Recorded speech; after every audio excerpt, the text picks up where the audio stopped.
नमस्कार, बिहार तक देख रहे हैं आप और आपके साथ मैं हूं आशीष अभिनव। उपचुनाव को लेकर सभी पार्टियां आप कमर कस चुकी है। 4 सीटों पर उपचुनाव है और सबकी दिलचस्पी इस बात को जानने को लेकर है कि आखिर उम्मीदवार कौन होंगे।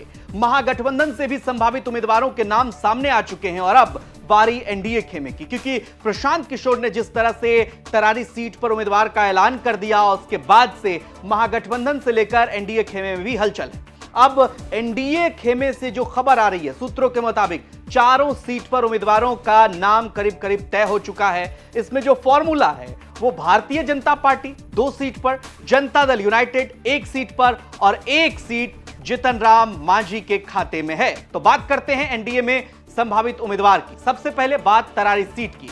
तरारी सीट पर सुनील पांडे चर्चित चेहरा और इस बार टिकट किसको मिलेगा, आपका क्या कुछ कहना है ये भी कमेंट बॉक्स में लिखिएगा जरूर। लेकिन जानकारी जो हम आपको देने जा रहे हैं वो जानकारी जुड़ा हुआ है उनके बेटे से, यानी खबर यह है कि विशाल प्रशांत को यहां से टिकट भारतीय जनता पार्टी दे सकती है, जो कि सुनील पांडे के बेटे।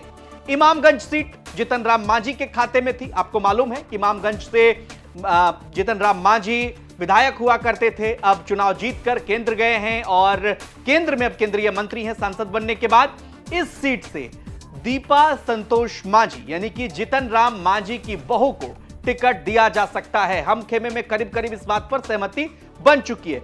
बयान भी सामने आ चुका था कि जेडीयू ने कह दिया था कि इमामगंज सीट चूंकि मांझी के खाते की सीट है तो यहां से जीतन राम मांझी के ही परिवार से कोई ना कोई चुनाव लड़ता, ये पहले से भी तय है। अब नाम दीपा संतोष मांझी का यहां सबसे आगे चल रहा है। रामगढ़ सीट की बात कर लेते हैं तो रामगढ़ सीट से अशोक सिंह को टिकट दिए जाने की पूरी चर्चा है।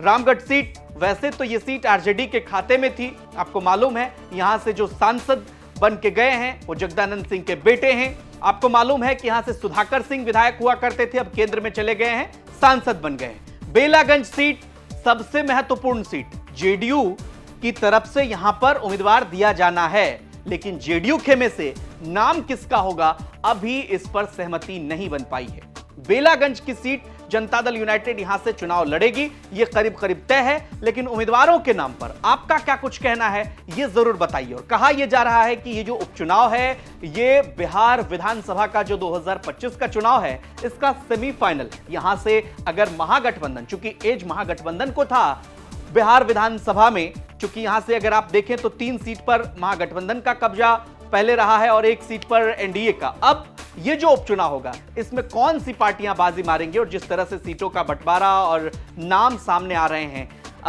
इसमें एक त्रिकोण अब बनता दिख रहा है प्रशांत किशोर का। क्या वो बड़ा फैक्टर होंगे या फिर वैसे ही परंपरागत रूप से जो राजनीति बिहार में चलती आई है, फाइट एनडीए बनाम इंडिया गठबंधन होगा, महागठबंधन होगा। बहरहाल बेलागंज से उम्मीदवार कौन होंगे इस पर अभी चर्चा जारी है। आपको क्या लगता है कौन होंगे उम्मीदवार, कमेंट बॉक्स में हमें जरूर बताएं।